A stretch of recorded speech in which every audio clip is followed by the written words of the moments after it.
So which one's worse? The bouts of loneliness and wishful thinking that can come with being quote unquote alone, or the sense of loneliness that can come with being in a relationship with someone who could care less about you.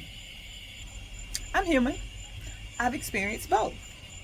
And I have to say that my sum total of experiences has led me hands down to understand that it is much, much worse to feel lonely in a bad relationship. I can find a lot of ways to meet my own needs. I can go out into the world and meet new people. I can distract myself. I can work. I can, delve into a business project or whatever. But we're human beings, right? We're designed for, we're evolved for relationship. So, for us to sit around and pretend as though, we can just go through this life, behaving as if a man or a woman can be an island, it's ridiculous. It's a ridiculous idea. We do need each other, and we do want to have the opportunity to engage in meaningful, intimate, progressive, fruitful relationships with other people.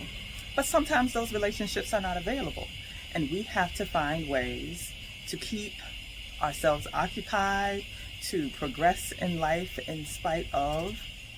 And that is something that I don't have a whole lot of trouble doing. I am the kind of person who's always been driven. I don't necessarily want to call it type A, but I guess that's what you can say. Just, a person who finds it easy to pull, to pull forward a lot of personal determination and a sense of drive to go out and do whatever I want to do in life. I also learned at a very early age how to go deep, how to go within emotionally, how to face my thoughts, my fears, my troubles through journaling, through prayer and meditation, through cognitive behavioral therapy methods that, allow us to get at the source of whatever our anxieties or concerns may be. I've learned those methods over the years, and that has really been a huge tool in my toolkit for life, for helping me to sift through whatever emotions I may be feeling at the moment that I might otherwise want to run from, that I may otherwise want to distract myself from. Because, a lot of times people find themselves alone and they don't want to hear the silence. They don't want to turn off the television or the video games or stop scrolling long enough to hear whatever it is that's really trying to be heard from within.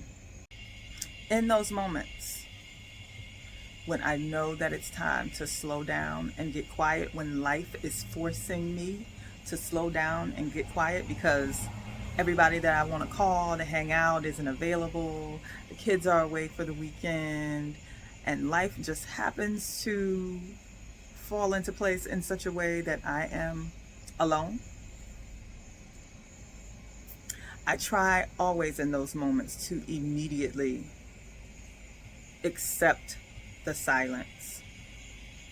Even if it means I'm going to have to cry a little bit, even if it means I'm going to have to face some uncomfortable truths, I am always amazed at how quickly I get grounded again when I refuse to run and I just face the stuff.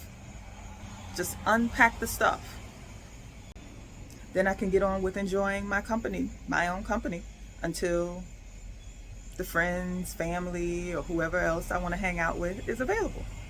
But when you're in a raggedy, jacked up, BS relationship with someone who is ignoring you, who is not properly handling you, who's not listening to your concerns, who's not willing to do the work with you to make the relationship better, you are the only person that you can control in that instance. And that's why I think, for me, oftentimes I find it easier to deal with those, short bouts of loneliness that I may experience by myself, because I'm the only person that I have to deal with in that situation. I'm the only person that I have to dig out of the hole.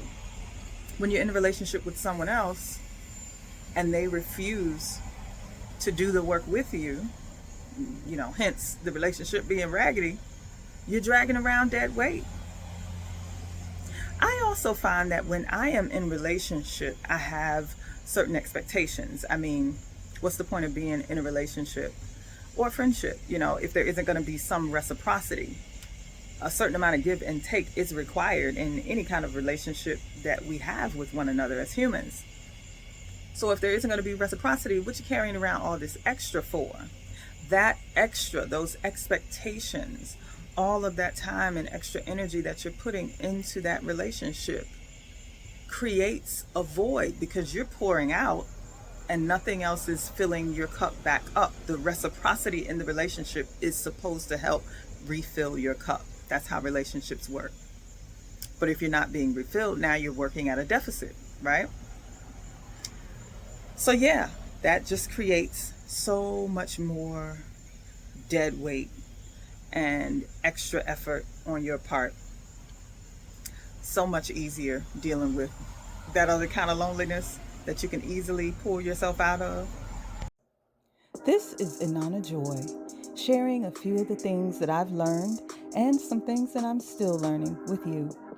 Thanks for jumping in the joy well with me, where we examine what it means to grow and to live and love through life's joy, pain, sunshine, or rain. In the joy well, you will follow your bliss to your purpose. You will align with your joy and live well. See you soon.